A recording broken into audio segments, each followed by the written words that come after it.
Bueno, vamos a escuchar la siguiente charla ahora, que es sobre seguridad de las vacunas para la prevención del COVID-19. Y estará a cargo de la doctora Silvia González Ayala, profesora titular de Infectología de la Facultad de Medicina de la Universidad Nacional de La Plata. Muchas gracias, doctora, la escuchamos. Muchas gracias de nuevo a ustedes. Ya tengo para compartir pantalla, sí. ¿Estamos bien? ¿Se ve? Sí. Perfecto. Bueno, perfecto. Entonces, vamos a desarrollar el tema seguridad para las vacunas. Declaramos que no tenemos ningún conflicto de interés con este tema y el abordaje lo haremos con una introducción, el contexto del desarrollo de las vacunas disponibles, los efectos adversos que se categorizan en dos tipos, los efectos adversos siguientes a la vacunación y los efectos adversos en situaciones especiales que son los graves.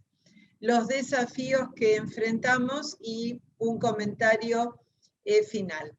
Con respecto a la introducción, el virus emergente SARS-CoV-2 ha sido clasificado en 12 clados y a las 3 de la tarde de hoy se habían ingresado a la plataforma GISAID 1.544.344 genomas. Esto quiere decir que son genomas que tienen alguna o algunas diferencias con el SARS-CoV-2 original de Wuhan. También se ha clasificado en distintas cepas y se han producido mutaciones que comprometen aminoácidos y o nucleótidos. Y las variantes resultantes de esas modificaciones están clasificadas en variantes de observación, variantes de interés y variantes de preocupación. Sabemos que las variantes de preocupación descritas hasta ahora, como son la variante del Reino Unido, la variante de Manaus, la variante andina, se caracterizan por una mayor transmisión, es decir, que la eficiencia de la transmisión es muchísimo más alta, y algunas, como la variante de Manaus y la variante sudafricana, además de tener una mayor transmisibilidad, se caracterizan por evadir la respuesta inmune. Por eso, tanto los vacunados como las personas que han padecido la COVID-19 pueden enfermar con estas variantes, y en nuestro medio, de hecho, es lo que está ocurriendo con la variante Manaus. Con respecto al contexto del desarrollo de las vacunas, se ha pasado del desarrollo tradicional con las 3 fases de experimentación humana, fase 1, fase 2 y fase 3, a un desarrollo acelerado con la superposición de fases, fase 1, fase 2, para seguridad y selección de dosis, fase 2, fase 3, para seguridad y eficacia, y en paralelo se ha ido desarrollando la producción, la escalada de producción y la validación de proceso para que tan pronto como estuvieran los resultados disponibles, se pudiera progresar a la producción en gran escala y facilitar el acceso a las vacunas.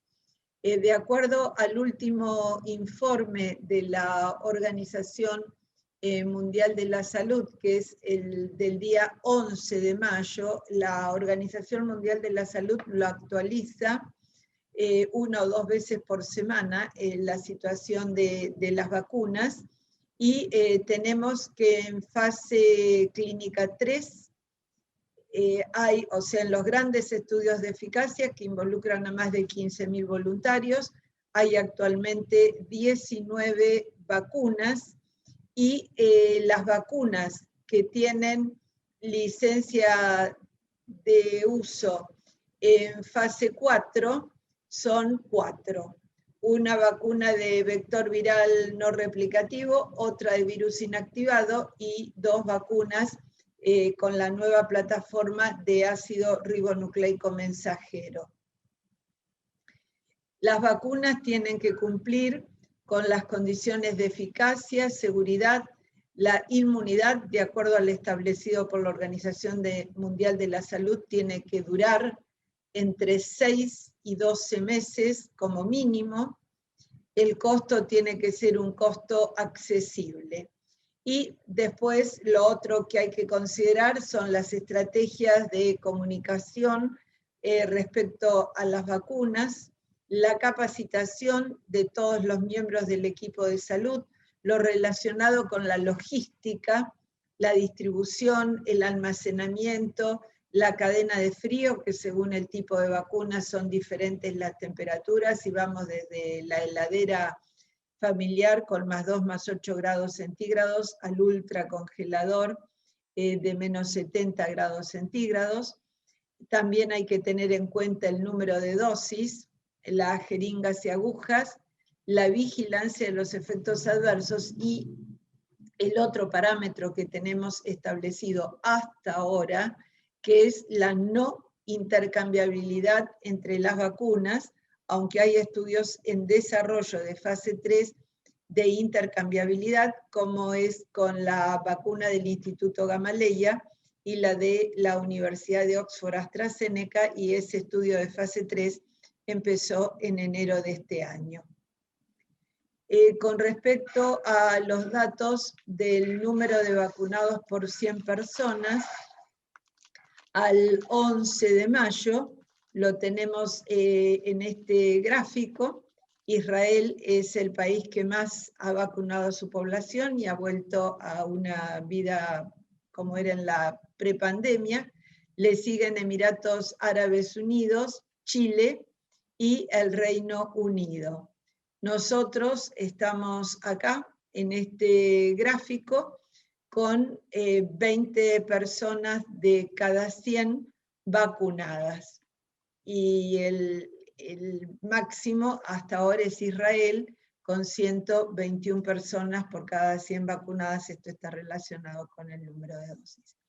Y cuando vemos lo que ocurre con la población vacunada según número de dosis, que es lo que tenemos en esta figura, también los datos al 11 de mayo, en el color gris más oscuro, están las personas vacunadas con 2 dosis y las otras en el color gris más claro, que tienen una dosis de vacuna. Estamos hablando de las vacunas con 2 dosis. Por supuesto que vacunas como la de Johnson & Johnson, que es una sola dosis, con una sola dosis se considera completamente vacunado. Estados Unidos encabeza la lista de países con mayor número de población vacunada con 2 dosis, seguido de India, el Reino Unido, Brasil, Alemania, Francia, y nosotros estamos acá también sobre el final del gráfico. Con respecto a la situación en nuestro país, los datos del monitor público de vacunación, que se actualiza 2 veces por día, los datos de hoy a las 6 de la mañana, muestran que se distribuyeron 11.373.872 dosis, de las cuales están aplicadas 9.541.511, población vacunada con primera dosis 7.912.175 y con segunda dosis un número muy reducido, 1.629.336. Sistemáticamente lo que se observa es un rango importante entre dosis aplicadas y dosis distribuidas. En esto insistimos en que las vacunas, tan pronto como están disponibles, hay que hacer el esfuerzo logístico para administrarlas. Es preferible decir algunos días no tengo más dosis, que estirar, no es un término académico, pero es muy claro, la administración de dosis. Vacuna que llega, vacuna que tiene que alcanzar a la persona para ir logrando la inmunidad lo antes posible, dado que nosotros no pudimos realizar por la escasa disponibilidad de vacunas y la llegada a cuentagotas, lo que era imprescindible y han realizado otros países, como es el caso de Israel, del Reino Unido, que es el shock vacunal, es decir, vacunar muy rápidamente a gran número de personas, priorizando, por supuesto, los grupos vulnerables. Las vacunas que tenemos disponibles en nuestro país, la primera, como todos saben, fue la vacuna Sputnik V del Instituto Gamaleya. La campaña de vacunación comenzó el 29 de diciembre del año pasado. Este es el documento inicial del Plan Estratégico para la Vacunación contra la COVID-19. Se actualizaron a fin de marzo de este año y los lineamientos de la vacuna Sputnik actualizados a febrero.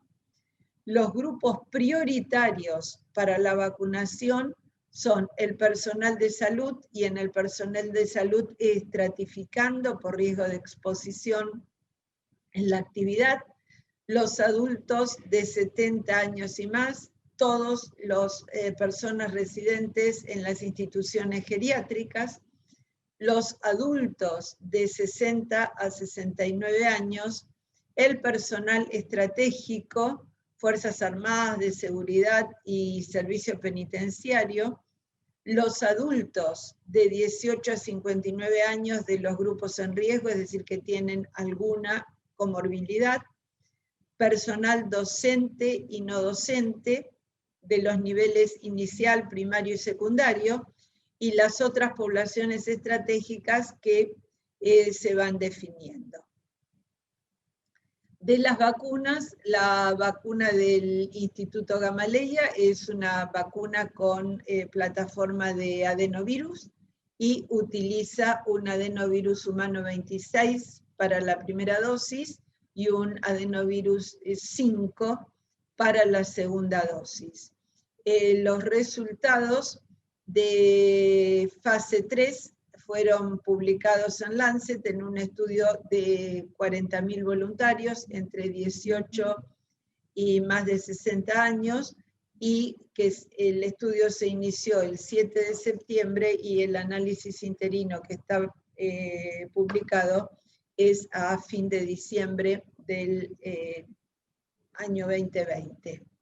Los títulos de anticuerpos no tuvieron diferencias por género entre varones y mujeres, y tampoco hubo diferencias en lo relacionado con los grupos de edad. Esta vacuna tiene una eficacia del 91,6% de acuerdo a los datos publicados.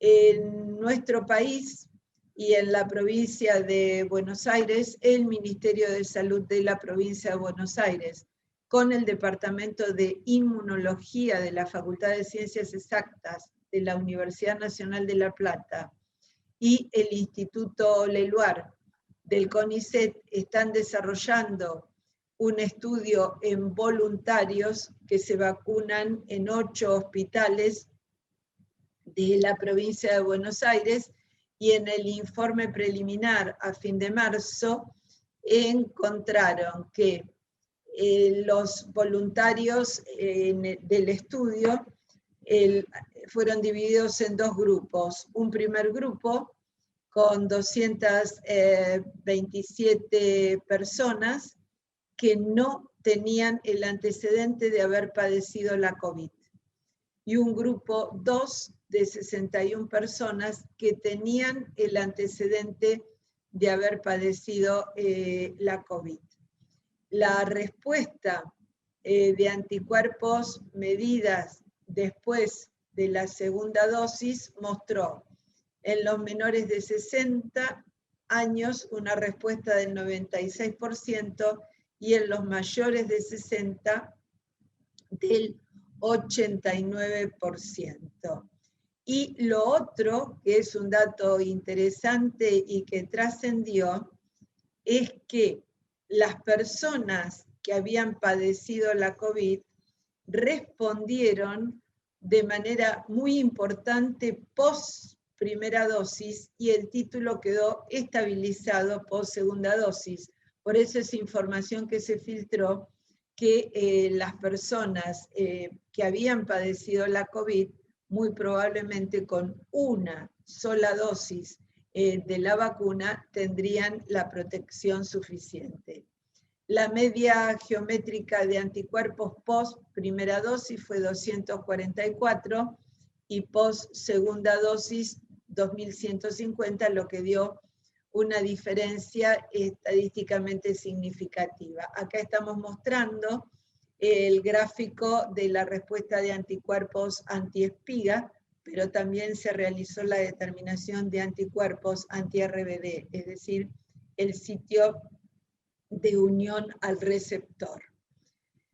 Con respecto a la protección de la vacuna Sputnik V frente a las variantes, brinda protección para la variante del Reino Unido, no brinda protección para la variante de Sudáfrica, y para aquellas variantes que tienen la mutación E484K, la protección es baja a moderada. Esta es una pregunta muy frecuente, ¿cuánto protege frente a las variantes? Nosotros hasta ahora no hemos tenido introducción en la circulación de la variante de Sudáfrica. Sí tenemos Reino Unido, Manaus y Andina. La otra vacuna que tenemos disponible es la vacuna de Oxford AstraZeneca, que también es una vacuna de plataforma con vector adenoviral. En este caso es un adenovirus de chimpancé no replicativo. El estudio de fase 3 tomó voluntarios de 18 a más de 70 años. Con 2 dosis la eficacia fue del 62% y saben que hubo un error en 4.000 voluntarios y en la primera dosis se administró media dosis y la segunda dosis fue dosis plena, y en este grupo la eficacia fue mayor del 70% que con las 2 dosis estándar. La otra vacuna que tenemos disponible en nuestro país hasta que se termine la vacunación con segunda dosis, porque es una vacuna que no va a volver a ingresar a nuestro país, llegaron 2 millones de dosis en 2 oportunidades sucesivas, o sea que va a haber 2 millones de personas vacunadas con primera y segunda dosis de Sinopharm, como es el esquema. En la fase, están publicados únicamente los estudios de fase 1 y fase 2, fue estudiada en voluntarios de 18 a 80 años, y esta vacuna demostró una eficacia del 79%. Las vacunas que tienen aprobación de uso de emergencia de la Organización Mundial de la Salud son la vacuna de Pfizer-BioNTech el 31 de diciembre del año pasado, las 2 vacunas de Oxford AstraZeneca, las producidas por AstraZeneca SK Bio de Corea y por el Serum Institute de la India. Nosotros inicialmente recibimos la vacuna de Oxford AstraZeneca del Serum Institute de India y después recibimos a través del fondo COVAX. La vacuna de Janssen o de Johnson & Johnson tuvo la aprobación el 12 de marzo de este año, y la vacuna Sinopharm fue aprobada a inicios de este mes, el 7 de mayo, como vacuna de emergencia. O sea que son 4, hasta el día de hoy, las vacunas que la Organización Mundial de la Salud ha aprobado con uso de emergencia. Lo que sabemos hasta ahora es que no es posible la coadministración con otras vacunas, porque esto no ha sido estudiado, dado la emergencia en el desarrollo de vacunas. Para la administración sucesiva con otras vacunas, el intervalo mínimo recomendado es de 14 días, y en nuestro país, dada la situación epidemiológica, la recomendación es priorizar la vacuna para la COVID, y si la persona padeció la COVID, tiene indicación de la vacunación, estando en los grupos establecidos, 3 a 6 meses después de padecer la enfermedad y estando absolutamente asintomático. Con respecto a los efectos adversos, que es lo que tiene que ver con la seguridad de las vacunas, se utilizó la clasificación de la Organización Mundial de la Salud del 2012, que fue modificada en el 2019. Tenemos los efectos siguientes a la vacunación que son coincidentes, los relacionados a la vacuna, que ahora se llaman relacionados con el producto, el error de la vacunación, que también se denominaba error programático, queda como error de la vacunación, ansiedad por la vacunación sin modificación, y defecto en la calidad de la vacuna se denomina defecto en la calidad del producto. En esencia, la clasificación es similar. Y la relacionada con el producto es causado o iniciado por la vacuna debido a una o más propiedades inherentes al principio activo. Recordemos que la vacuna no solamente tiene el antígeno, sino que también contiene otras sustancias, y en las vacunas, como el caso de las vacunas inactivadas, tiene adyuvante. El adyuvante es la sal de aluminio. Las vacunas, los efectos adversos relacionados con un defecto en la calidad del producto, esto tiene que ver con los controles de calidad en el proceso de manufactura. Esto es excepcional porque están los controles de calidad del laboratorio productor más los controles de la autoridad regulatoria del país de origen. Y esto, con defecto en la calidad del producto, incluye también el dispositivo de administración, o sea, jeringa y aguja, si es provisto por el fabricante. El error en la vacunación, esto es error humano, debido a la manipulación, prescripción o administración inapropiada de la vacuna, y como es error humano, esto se puede evitar mediante la capacitación del personal. Todos sabemos que esto ha ocurrido con las vacunas de la COVID, y estos hechos han estado de manera muy intensa en los medios masivos de comunicación. La reacción relacionada con la ansiedad por la vacunación es por el acto en sí de la vacunación, es muy frecuente para otras vacunas en adolescentes, pero también ocurre en los adultos. Ahora estamos vacunando mayores de 18 años. Y el evento coincidente es una causa distinta al principio activo, errores en la vacunación o de la calidad del producto, pero que está relacionada temporalmente con la vacunación. ¿Y esto por qué? Porque nos vacunamos en estado de salud, pero ¿qué puede ocurrir? Que estemos al final del periodo de incubación de X enfermedad, que incluye la COVID, y estamos asintomáticos. Por eso la recomendación, que si se presentan efectos adversos post vacunación, como fiebre, astenia, mialgia, cefalea, etc., se realiza el manejo con paracetamol, y si estas manifestaciones persisten más de 24 horas, está indicada la consulta y la toma de muestra respiratoria para la investigación por técnica de reacción de la polimerasa en cadena del SARS-CoV-2.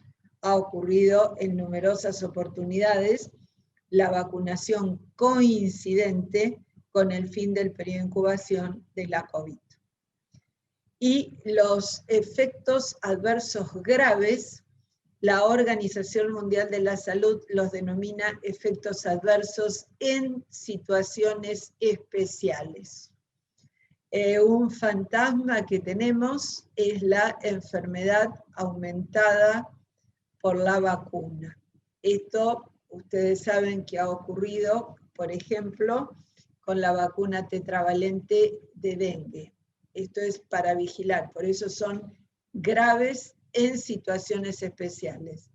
El síndrome inflamatorio multisistémico, las manifestaciones respiratorias como el distrés, las cardíacas como la insuficiencia cardíaca aguda, las miocardiopatías, las arritmias, la enfermedad coronaria, las miocarditis, el compromiso renal agudo o hepático agudo, la afectación del sistema nervioso central bajo la forma de síndrome de Guillain-Barré, encefalopatía, encefalomielitis aguda diseminada, la SADEM, mielitis transversa, anosmia y ageusia, convulsiones o meningoencefalitis. Los hematológicos, tromboembolismo, trombocitopenia y vasculitis. Ha habido mucha información en las últimas semanas respecto a estos efectos adversos graves en situaciones especiales hematológicos.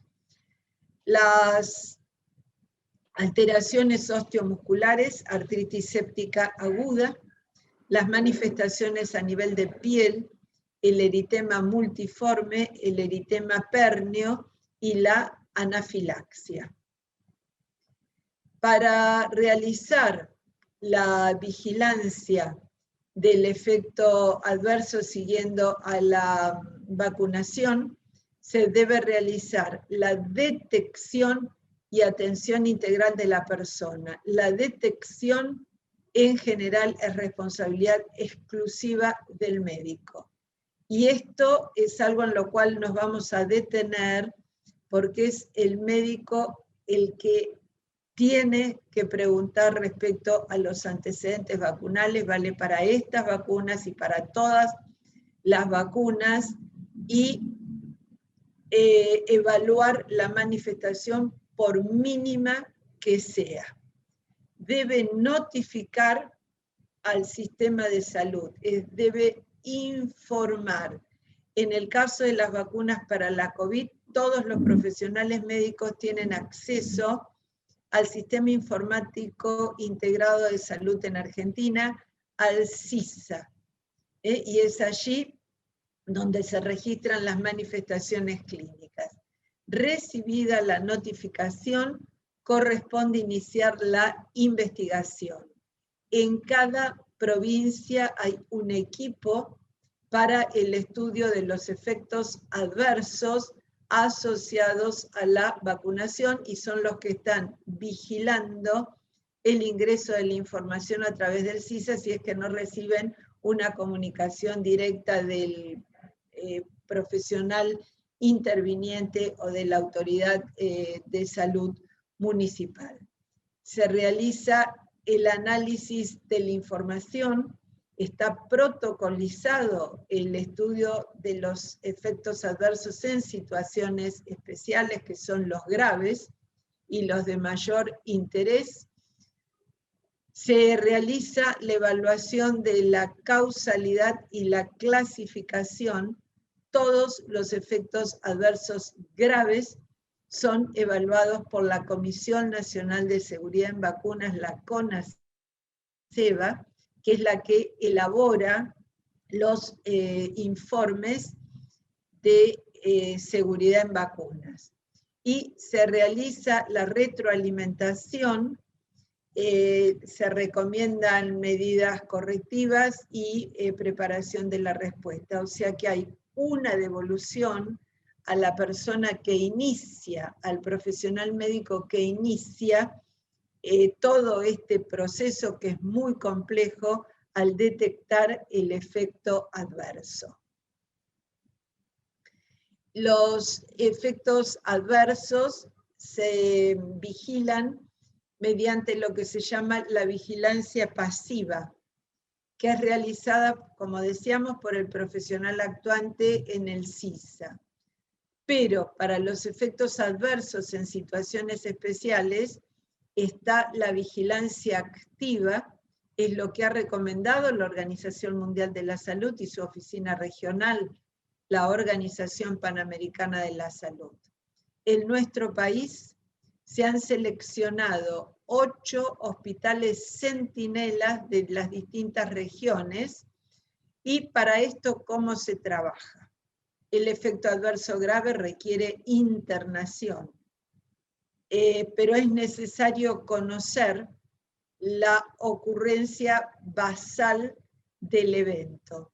Por eso, en cada uno de esos hospitales se construye el canal endémico teniendo en cuenta los datos de ese hospital del 2015 al 2019. Se excluye el 2020 porque ya teníamos la enfermedad. Por ejemplo, construir el canal endémico para síndrome de Guillain-Barré, construir el canal endémico para síndrome multisistémico inflamatorio, para tromboembolismo, etc. Para cada uno de los efectos adversos graves. En vigilancia también hay señales de alerta, información que puede ser de más de una fuente, que sugiere una nueva y asociación potencialmente causal, o un nuevo aspecto de una asociación conocida. Esto, recuerdan ustedes que las primeras señales de alerta estuvieron procedentes de los países escandinavos con respecto a la presencia de fenómenos tromboembólicos en adultos jóvenes y en algunos casos seguidos de muerte. Esa fue la señal de alerta para el efecto adverso grave que hoy conocemos como tromboembolismo con trombocitopenia, inducido por la vacuna de Oxford AstraZeneca en los datos disponibles hasta ahora. Y el otro aspecto es la causalidad, una relación de causa-efecto entre el factor causal y la enfermedad sin que haya otro factor interviniente en el proceso. La causalidad se estudia a nivel poblacional, si hay una relación temporal, por supuesto la vacunación tiene que ser siempre previa al evento, si tiene una fuerza de asociación, o sea, si hay una significación estadística, la dosis respuesta, las vacunas tienen dosis fijas, cada vacuna tiene dosis estandarizadas. Consistencia de la evidencia, si se han producido resultados similares en diferentes escenarios, por ejemplo, volviendo a lo que citábamos del efecto adverso grave, el tromboembolismo con trombocitopenia, está ocurriendo en distintos países. La especificidad, si es la vacuna la única causa, y la posibilidad biológica. En el nivel individual, la causalidad también necesita la relación temporal, es decir, la administración de la vacuna previa al evento. Se deben realizar pruebas clínicas y de laboratorio para determinar la causalidad, y acá están los protocolos para cada evento grave. Tiene que haber evidencia poblacional, la plausibilidad biológica, considerar causas alternativas, es decir, plantear de manera muy, muy fina los diagnósticos diferenciales en cuanto a posibles etiologías de ese evento y descartar que no sea un evento coincidente. Y la evidencia previa, si hay antecedentes de este evento con otras vacunas administradas previamente. También en causalidad se pueden plantear situaciones en que los casos no sean elegibles para evaluar la causalidad. ¿Por qué? Porque la cantidad de información inicialmente disponible es muy limitada y la evaluación no puede iniciarse. Y los casos inclasificables o no clasificables son los que ocurren en instancias en las que el evaluador inicia el proceso, pero en el transcurso del proceso observa que algunos datos no están disponibles para permitir una clasificación. Para evitar estas situaciones es que insistimos muchísimo en la capacitación de los profesionales médicos, el compromiso, la responsabilidad y en elaborar una historia clínica detallada, lo mismo en la realización de los exámenes complementarios, que a veces son complejos, como es determinar la respuesta al factor plaquetario 4. Y cuando se puede identificar causalidad, porque la información reunida es adecuada, la clasificación final propuesta por la Organización Mundial de la Salud es A, asociación consistente con la vacunación, y tiene 4 categorías. La 1, relacionada con la vacunación y con datos basados en la evidencia, con bibliografía que lo avala. La 2, A2, relacionada con un defecto en la calidad de la vacuna. Y A3, relacionada con un error en la inmunización. Y A4, ansiedad relacionada con el acto de la vacunación. La categoría B es indeterminada. Hay una relación temporal, pero insuficiente evidencia bibliográfica con nuevas vacunas. Y acá nos detenemos porque esto es lo que está ocurriendo hasta el día de hoy, en que solo se dispone de información de serie de casos con el tromboembolismo con trombocitopenia asociado a la administración de la vacuna de Oxford AstraZeneca.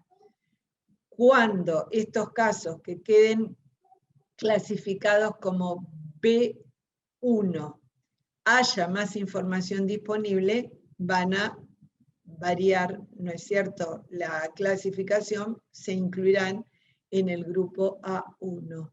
Esto lo destaco porque lo que hay es información valiosa, pero todavía preliminar porque estamos con series de casos.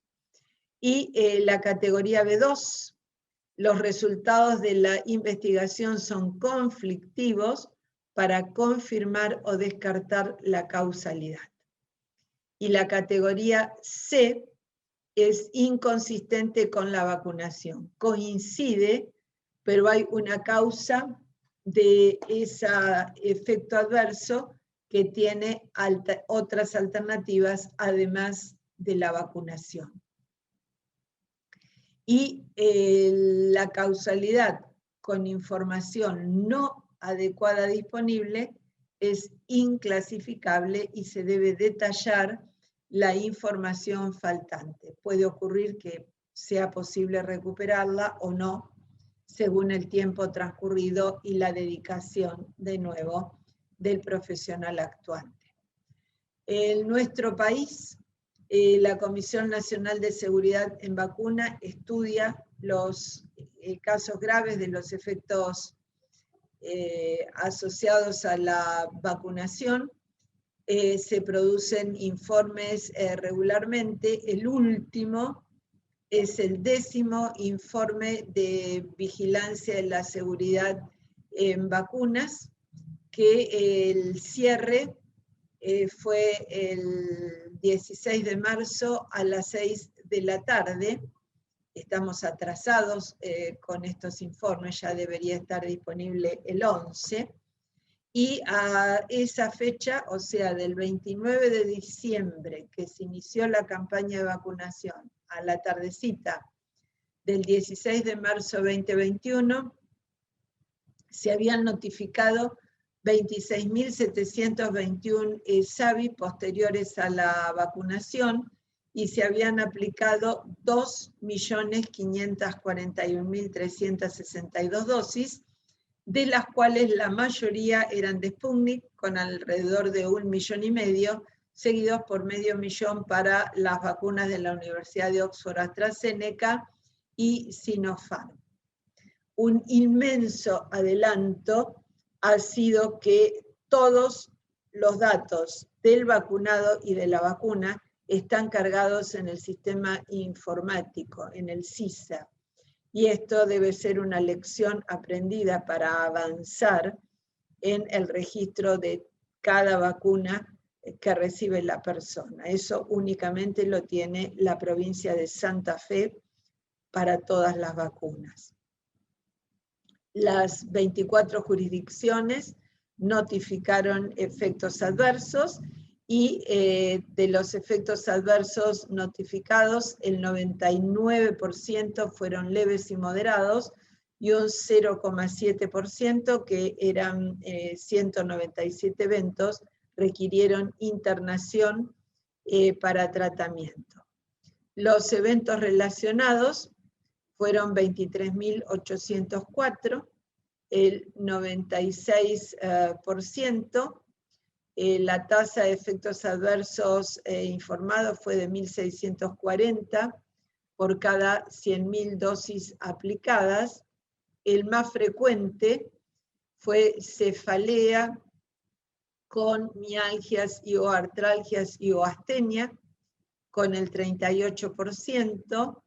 La fiebre con cefalea, mialgias o artralgias, un 33%.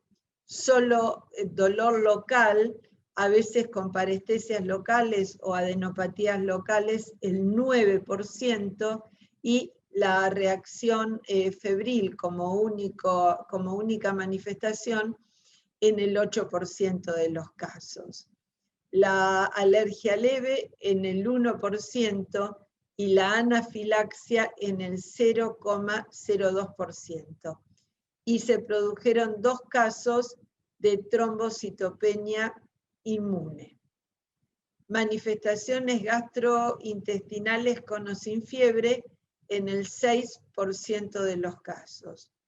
Un caso de síndrome de Guillain-Barré, que fue la primera descripción para la vacuna Sputnik V, ha quedado como indeterminado, también provisoriamente, porque se solicitó información a los investigadores del Instituto Gamaleya, porque no estaba descrito en el estudio de fase 3, y refirieron que tampoco en el estudio en 3.800.000 vacunados en Rusia. Y el otro, ansiedad por la vacunación, en el 0,5%. Y errores programáticos se produjeron por no respetar el intervalo previo a la administración de plasma, por embarazo cuando estaba contraindicado, lo mismo la lactancia. Saben que no son contraindicaciones embarazo ni lactancia para los miembros del equipo de salud con alto riesgo de exposición. También hubo errores de invertir el orden de administración, administrar el componente 2 como primera dosis. Y no relacionados a la vacunación, numerosas otras causas.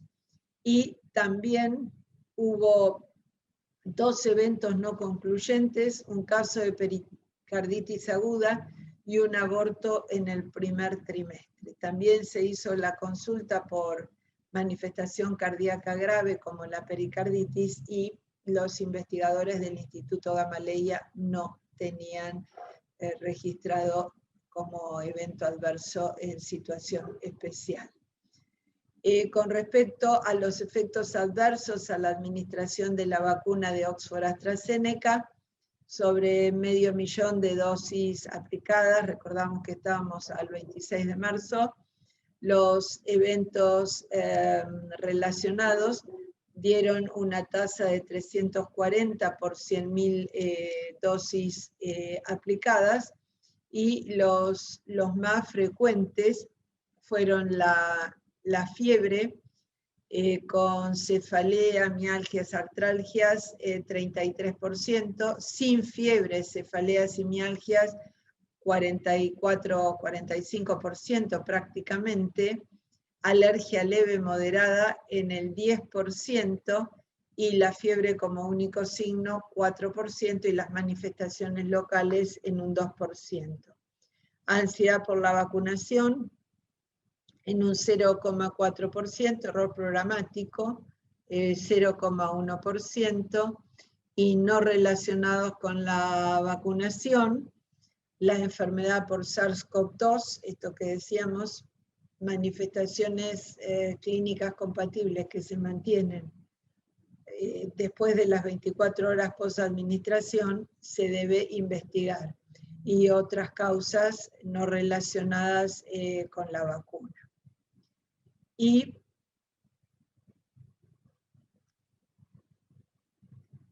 con respecto, esperen que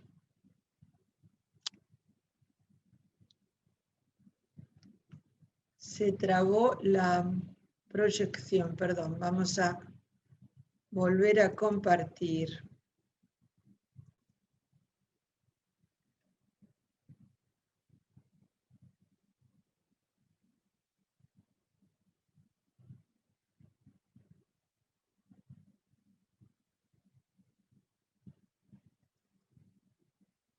Y con respecto a la otra vacuna en uso en nuestro país, la vacuna Sinopharm, también sobre 500.000 de dosis aplicadas, el efecto adverso más frecuente fue cefaleas, mialgias, artralgias o astenia con un 25%, la fiebre como única manifestación en el 9%, y fiebre con cefalea, mialgias, un 4%. Alergia leve, un 11%, síntomas gastrointestinales con o sin fiebre, un 7%, anafilaxia en el 0,4%, y después hubo errores programáticos, de nuevo sin respetar el intervalo de plasma, la edad de administración. Edad de administración fue cuando no tenía licencia de uso en mayores de 60. Doble dosis o sin datos. Doble dosis, una persona fue vacunada 2 veces. Esto con respecto a Sinopharm, recordar que es una vacuna inactivada. Los desafíos que enfrentamos es vacunar en breve al 70-85% de la población, que es la primera etapa, para disminuir la circulación del SARS-CoV-2 y evitar la emergencia de nuevas variantes. El gran desafío de las vacunas es la eficacia frente a las mutantes emergentes, la duración de la protección. Ya sabemos que está planteado revacunar entre 9 y 12 meses después de completado el esquema. A futuro, el desarrollo de vacunas polivalentes, es decir, que contengan la información de más de un virus, o la identificación de antígenos comunes. Y como comentario, uno general, macro, tenemos la obligación moral y ética de trabajar intensa y mancomunadamente y en forma homogénea para evitar un daño mayor a nuestra población, brindando el acceso equitativo a la vacunación, manteniendo las medidas de protección personal, y esto tiene como objetivo prevenir la prolongación de la epidemia local y el sufrimiento en salud social y económico que conlleva. y puntualmente referido a la vigilancia activa de los efectos adversos siguientes a la vacunación, es fundamental sostenerla, mejorarla, así como también la capacitación de los profesionales médicos para la detección oportuna y el estudio adecuado. Pero también necesitamos la educación en el mantenimiento de las medidas de prevención en los vacunados y establecer una adecuada estrategia de comunicación, tanto para promover la vacunación como para la adecuada información cuando se produzcan efectos adversos en situaciones especiales y trasciendan a los medios masivos de comunicación. Esto tiene que ser un manejo muy proactivo para evitar el rechazo o el temor a la vacunación. Y terminamos con estas dos frases de Albert Camus en La peste. Lo peor de las pestes no es que mata los cuerpos, sino que desnuda a las almas, y ese espectáculo suele ser horroroso. Hemos tenido demasiado de esto en nuestro medio. Y la verdadera generosidad hacia el futuro está en darlo todo al presente. Trabajemos en pos de este objetivo, y estas dos imágenes, el aprendiz de Rodin, aprendemos en el día a día, y esta imagen de Cuvier, la duda, y por supuesto que tenemos dudas porque nos falta conocimiento en la fisiopatología y en la inmunología del SARS-CoV-2. Así que muchísimas gracias y quedamos a disposición para las preguntas. Muy bien, doctora, muchas gracias. La verdad que el tema es complejo y ya tenemos algunas preguntas.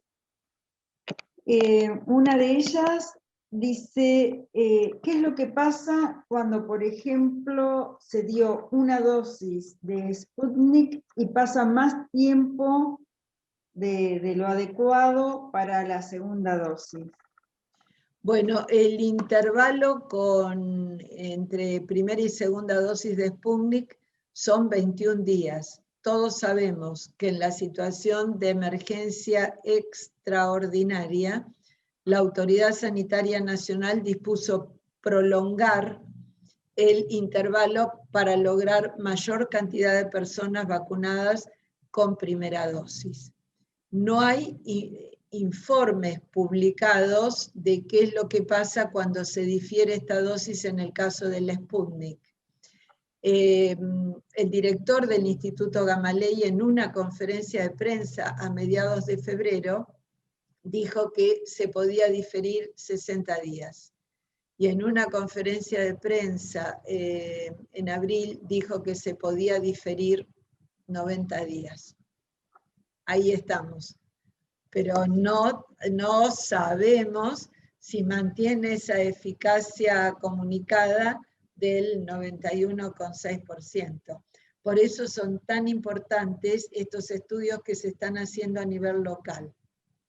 ¿Qué es lo que pasa con los voluntarios en esos hospitales? O sea que nosotros, por ser de los primeros países que empezamos a utilizar la Sputnik fuera de Rusia, ¿no es cierto? En gran escala, el estudio colaborativo del Ministerio de Salud, el trabajo de las autoridades nacionales y de la CONASEBA, estamos aportando como país mucho al conocimiento, porque siempre tenemos que tener en perspectiva que esta es una autorización de uso en emergencia. Los únicos datos que hay es el análisis interino, y ese análisis interino fue de unas escasas semanas después de la segunda dosis por la emergencia. Entonces, como dice el poeta, estamos haciendo camino al andar, estamos aprendiendo en el día a día.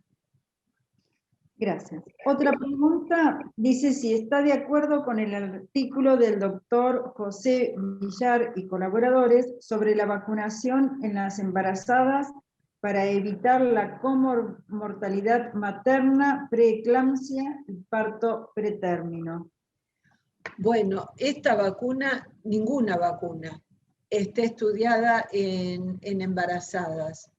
Ya hay datos, sobre todo, y esto es similar a gripe, la gravedad de la enfermedad en la embarazada en el tercer trimestre, porque sobre todo al final del tercer trimestre, porque es el periodo de inmunodepresión fisiológica.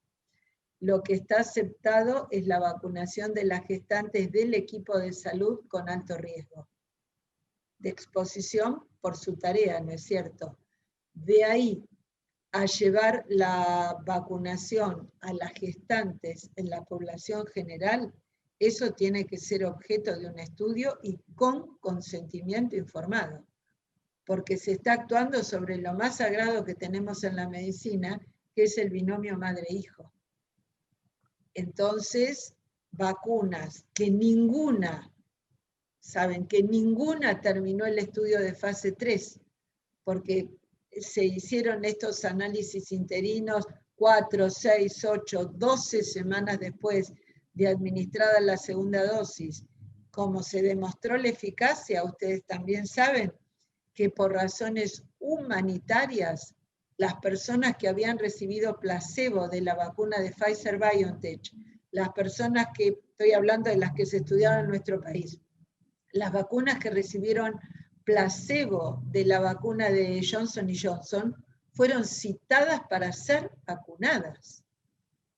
Entonces, ahí terminó el estudio de fase 3, por esta situación extraordinaria de la emergencia. Entonces, de nuevo, embarazadas en población general, no relacionadas con el equipo de salud, debe hacerse con consentimiento informado y estudiarlas adecuadamente, porque hay que estudiar, por un lado, qué es lo que pasa con la madre, el pasaje de anticuerpos, que sabemos que lo hay, incluso la excreción de anticuerpos por leche materna, y qué es lo que pasa con ese niño.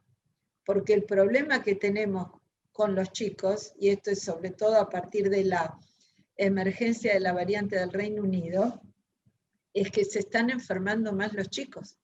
Pasó con la variante del Reino Unido, pasa con la variante de Manaus, que es lo que estamos viendo nosotros ahora. Esta ola en nuestro país es absolutamente diferente de lo que vivimos en el 2020. ¿Por qué? Porque se produce un caso en la familia y se enferman todos, se contagian todos. Eso no nos pasaba en el 2020, y en el todos incluimos lactantitos desde los 2 meses, preescolares, escolares, adolescentes. Eso es lo que nos está pasando. Entonces es muy importante ver los anticuerpos pasivos transplacentarios en ese recién nacido lactante y la persistencia. Porque puede ser que, como en el caso de gripe, tengan una duración prolongada. O puede ser, como en el caso de los anticuerpos contra los distintos componentes de Bordetella pertussis, que sean muy acotados en el tiempo y protejan ese recién nacido las primeras 8 o 12 semanas de vida. Eso lo tenemos que estudiar. Como iniciativa es fantástica, pero insisto, con consentimiento informado, y esto implica un protocolo de estudio. Sandra dice que recibió la primera dosis de la vacuna china y pregunta si la segunda dosis estaría dentro de las que entraron ahora. Claro, estos 2 millones de dosis que ingresaron de la vacuna Sinopharm, que son las últimas dosis, solamente van a ser administradas como segunda dosis para completar esquemas. Hay un memorándum del Ministerio de Salud de la Nación dirigido a todos los efectores, que las dosis se utilizan para completar esquemas, es decir, se utilizan como segunda dosis. Bien. O sea que se queden tranquilos los vacunados con Sinopharm. Esto vale para todas las personas que tenemos contacto, que van a tener su segunda dosis, que está garantizada la segunda dosis. Pregunta Patricia con respecto a los efectos adversos por la vacunación. Cuando son leves, no están siendo notificados en la mayoría en la provincia de Buenos Aires.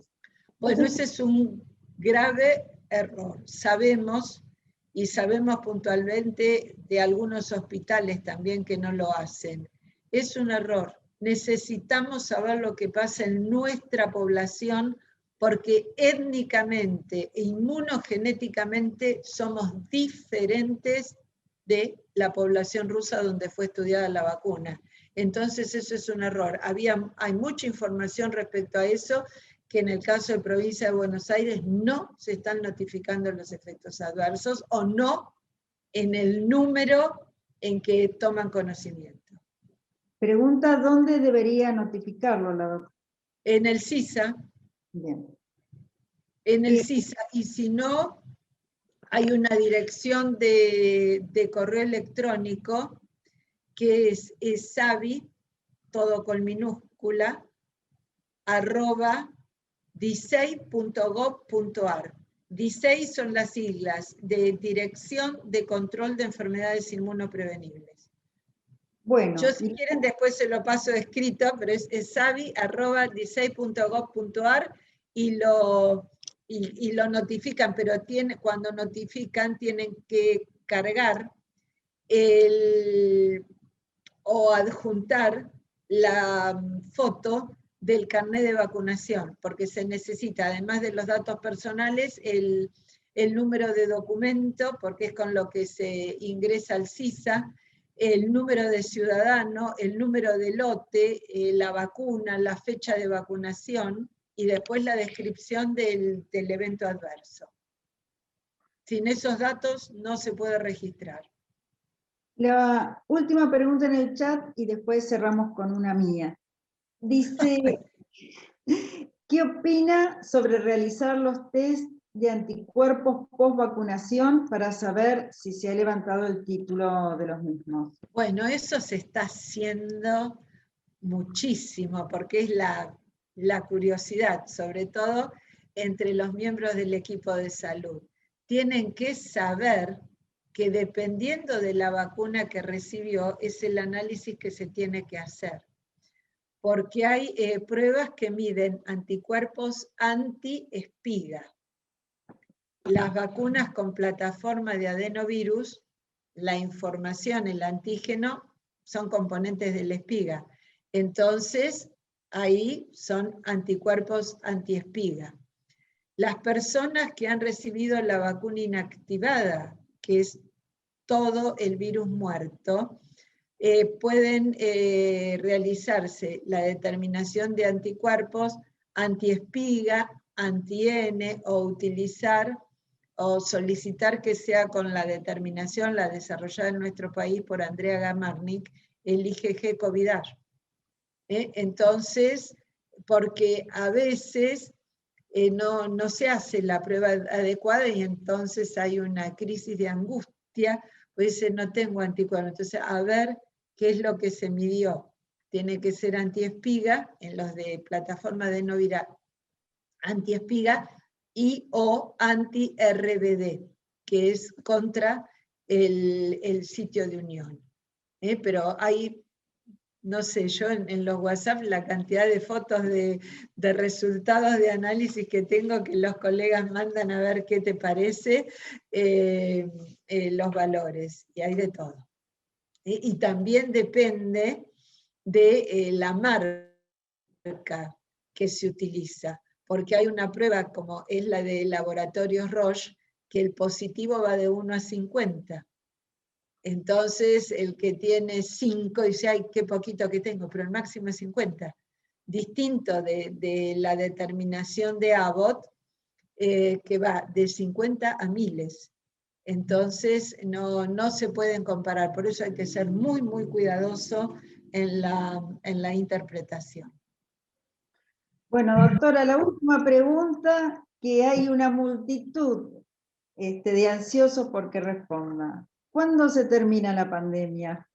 La pandemia se va a terminar, esta fase aguda, las olas, cuando tengamos el 85% de la población vacunada. ¿Con niños con esto. incluidos? ¿Con niños? 85%, ahora vamos a eso, 85% de la población vacunada. Hoy las vacunas que tenemos van de 18 años para arriba. Los países centrales que tienen la vacuna de Pfizer ya están vacunando desde 12 años. Esto, en la medida que vayan bajando las edades, va a aumentar. Es decir, va a aumentar el número de personas que se puedan vacunar a medida que se vayan haciendo los estudios en chicos. Hoy, las variantes que están infectando a los chicos plantean un desafío muy importante. Entonces, tenemos que pensar, acá es muy claro que ningún país se salva solo. ¿Por qué?